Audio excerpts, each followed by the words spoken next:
একটি ছেলে, নাম তার হাসান। সে খুব চঞ্চল, কিন্তু নামাজ পড়া, কোরআন তিলাবাত করা ও রোজা রাখার চেষ্টা করত সব সময়। এক রমজানের দিন হাসান রোজা রেখে স্কুলে গেল, কিন্তু দুপুরের দিকে তার খুব ক্ষুধা লাগল।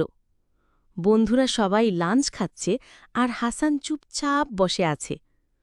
তখন তার এক বন্ধু বলল, আরে, এত ছোট একটা ছেলে রোজা রেখে কি হবে? একটা বিস্কুট খাও, কেউ জানবে না।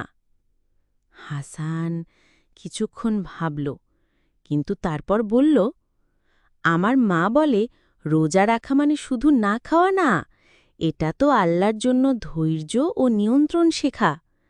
আর মানুষ না জানলেও আল্লাহ তো দেখছেন। বন্ধুরা চুপ হয়ে গেল। এক বন্ধু মুচকি হেসে বলল, তুই ঠিকই বলেছিস হাসান, আমি তো বুঝতেই পারিনি।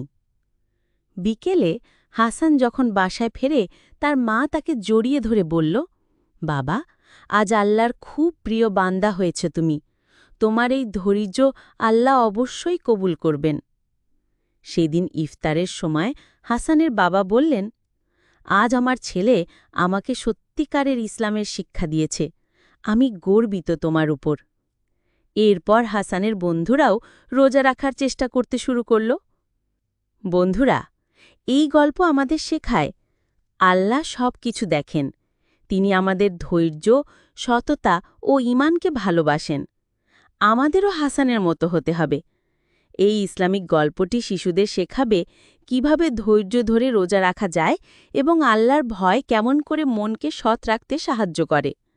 গল্পটি ভালো লাগলে লাইক, শেয়ার ও সাবস্ক্রাইব করুন।